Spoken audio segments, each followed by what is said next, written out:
of pride. Thami Dish is the foundation founder of Thami Dish Foundation founder Thami Kotlolo joins us. A very good evening to you, Thami. Thank you so much for joining us.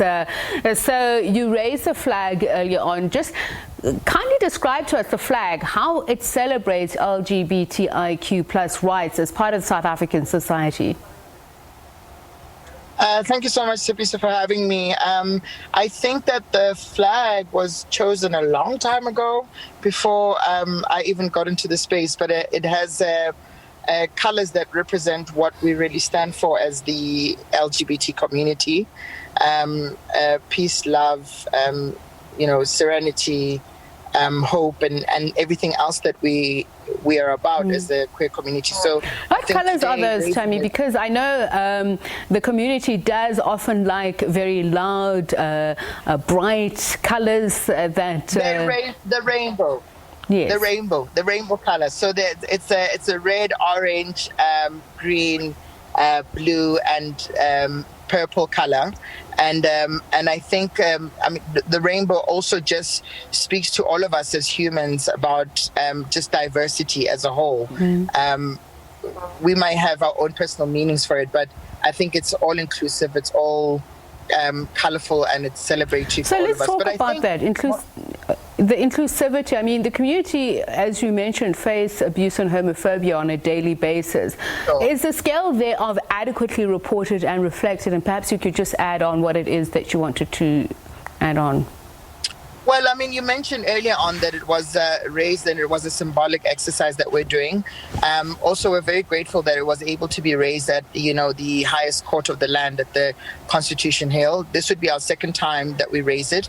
But I think, so one thing to note is that with the pandemic that we're in at the moment, a lot of LGBT humans have experienced a lot of challenges, a lot of different experiences that they've had in their homes.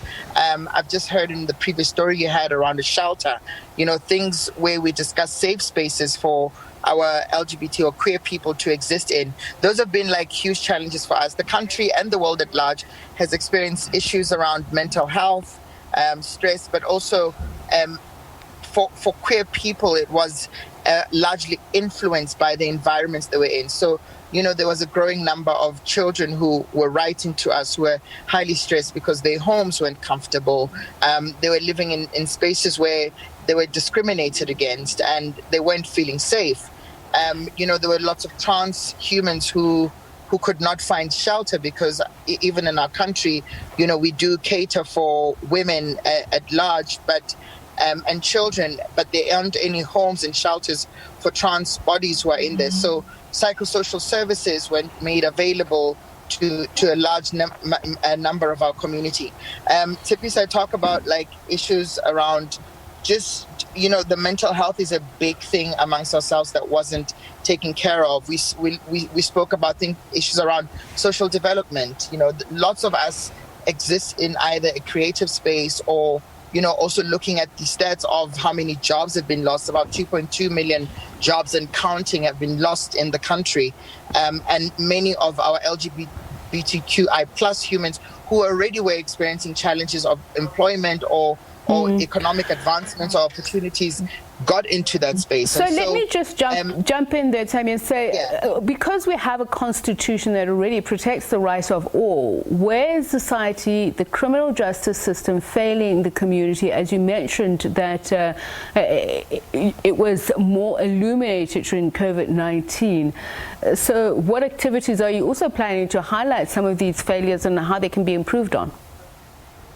Look, I mean, yesterday I put out a letter to the Premier of Gauteng, Premier David Makhura, on some of the my disappointments that I have around the LGBT community. There were promises made over 6 years ago that we would establish LGBTI desks in the offices of the Premier.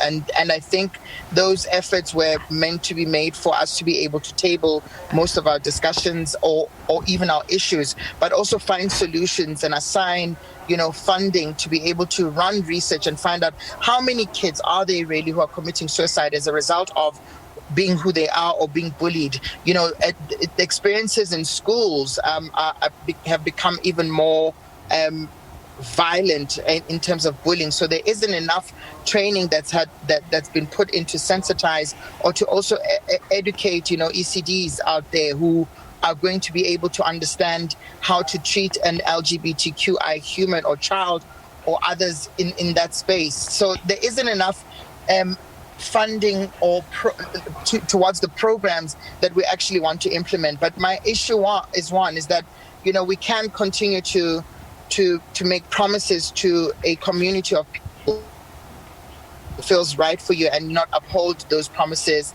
but also not just respect the Constitution itself. Okay.